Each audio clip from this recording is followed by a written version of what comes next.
వినగానే మనందరికీ ఉపవాసం, జాగరణ, గుడిలో ప్రత్యేక పూజలు ఇవన్నీ గుర్తొస్తాయి కదా.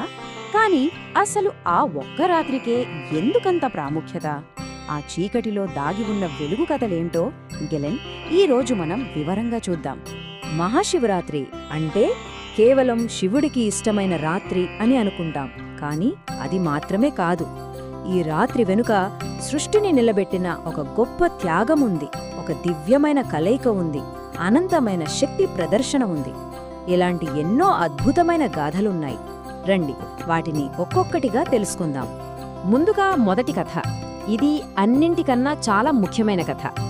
ఇది ఒక త్యాగానికి సంబంధించింది. ఈ సమస్త లోకాలను కాపాడ్డం కోసం జరిగిన ఒక మహోన్నతమైన ఘట్టమన్నమాట. ఒకానొకప్పుడు దేవతలు, రాక్షసులు కలిసి అమరత్వం కోసం పాలసముద్రాన్ని మదచడం మొదలుపెట్టారు. అప్పుడు వాళ్ళు మందర పర్వతాన్ని కవ్వంగా, వాసుకి అనే సర్పాన్ని తాడుగా చేసుకున్నారు. వాళ్ళందరి లక్ష్యం ఒక్కటే, అమృతాన్ని సాధించడం. కాని వాళ్ళు అస్సలు ఊహించనిది ఒకటి జరిగింది. అమృతం కంటే ముందే సముద్రం లోపలి నుంచి ప్రళయాన్ని సృష్టించగల భయంకరమైన హాలాహలం పుట్టుకొచ్చింది.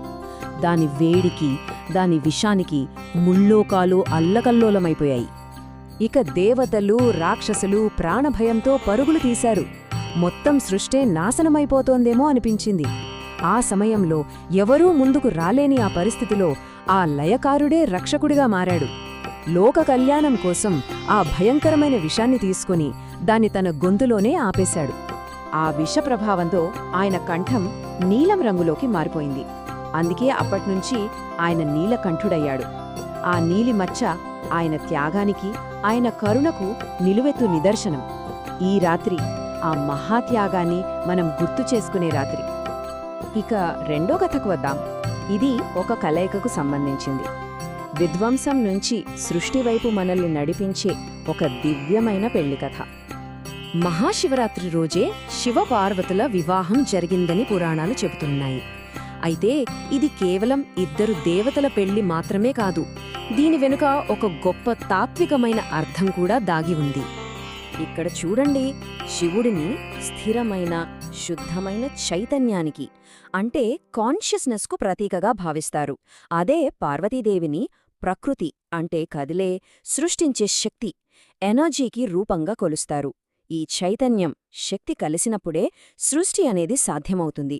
వాళ్ళిద్దరి కలయికే ఈ జగత్తుకు మూలం అన్నమాట. సరే, ఇక తర్వాతి కథ శివుడి అసలైన స్వరూపాన్ని, ఆయన అనంతమైన తత్వాన్ని మనకు తెలియజేస్తోంది. దీన్నే లింగోద్భవ వృత్తాంతం అని కూడా అంటారు. ఒకసారేమైందంటే, సృష్టికర్త బ్రహ్మ, స్థితికారుడు విష్ణువు మధ్య తమలో ఎవరు గొప్ప అనే వాదన మొదలైంది. ఆ వాదన కాస్త పెద్దదైపోతున్న సమయంలో వాళ్ల అహాన్ని తొలగించడానికి ఒక అద్భుతం జరిగింది. అకస్మాత్తుగా వాళ్ళిద్దరి మధ్య ఒక భార్య జ్యోతిస్తంభం ప్రత్యక్షమైంది. దాని మొదలు ఎక్కడుందో, చివర ఎక్కడుందో ఎవరికీ తెలియట్లేదు. సరే, కనుక్కుందామని బ్రహ్మ హంసరూపంలో పైకి, విష్ణువు వరాహరూపంలో కిందికి వెళ్లారు. కాని ఎంత ప్రయత్నించినా ఇద్దరూ ఆ అగ్నిస్తంభం యొక్క ఆది అంతాలను కనుక్కోలేకపోయారు. ఆ జ్యోతిర్లింగం మరెవరో కాదు, సాక్షాత్తూ పరమశివుడే. ఆయనే ఆది అంతం లేనివాడని, అందరికన్నా గొప్పవాడని ఆ రోజు వారికి అర్థమైంది. అందుకే శివరాత్రి నాడు ఆ అనంత తత్వానికి ప్రతీక అయిన శివలింగానికి అంత విశేషంగా పూజలు చేస్తారు. ఈ రాత్రికి మరో రూపం కూడా ఉంది. అది చాలా శక్తివంతమైనది, లయబద్ధమైనది. అదే శివుడి ఆనంద తాండవం. మహాశివరాత్రి రాత్రే శివుడు తన ఆనంద తాండవం చేస్తాడని అంటారు. ఆ నృత్యంలోని ప్రతి కదలికకు ఒక అర్థముంది. అదేంటంటే సృష్టి, స్థితి, లయం. ఈ విశ్వచక్రానికి ఆ తాండవమే ప్రతీక. ఈ విశ్వమంతా ఆయన నాట్య విన్యాసమే అని చెప్పొచ్చు. ఇప్పటివరకు మనం దేవుడి గాథల గురించి మాట్లాడుకున్నాం. అంత బాగానే ఉంది. కాని మనకు అంటే ఒక సాధకుడికి ఈ రాత్రి ఎందుకంత ముఖ్యం? యోగశాస్త్రం ప్రకారం ఈ రాత్రి గ్రహాల యొక్క ఒక ప్రత్యేకమైన అమరిక వల్ల భూమిపై శక్తి తరంగాలు సహజంగానే పైకి అంటే ఉత్తర దిశగా ప్రవహిస్తాయి. దీనివల్ల మన శరీరంలోని ఆధ్యాత్మిక శక్తి చాలా సులువుగా పైకి ప్రయాణిస్తుంది. అందుకే ధ్యానానికి, ఆధ్యాత్మిక సాధనకు ఇది అత్యంత అనుకూలమైన సమయమని చెప్తారు. అందుకే ఈ రాత్రి వెన్నెముక నిటారుగా ఉంచి మేల్కొని ఉండమని మన పెద్దలు చెబుతారు. దీన్నే మనం జాగరణ అంటాం. ఈ సమయంలో చేసే జపం, ధ్యానం చాలా తేలికగా ఫలిస్తాయని, దైవానుగ్రహం సులభంగా పొందవచ్చని ఒక బలమైన నమ్మకం. అంతేకాదు, ఈ జాగరణ వెనుక మరో లోతైన అర్థం కూడా ఉంది.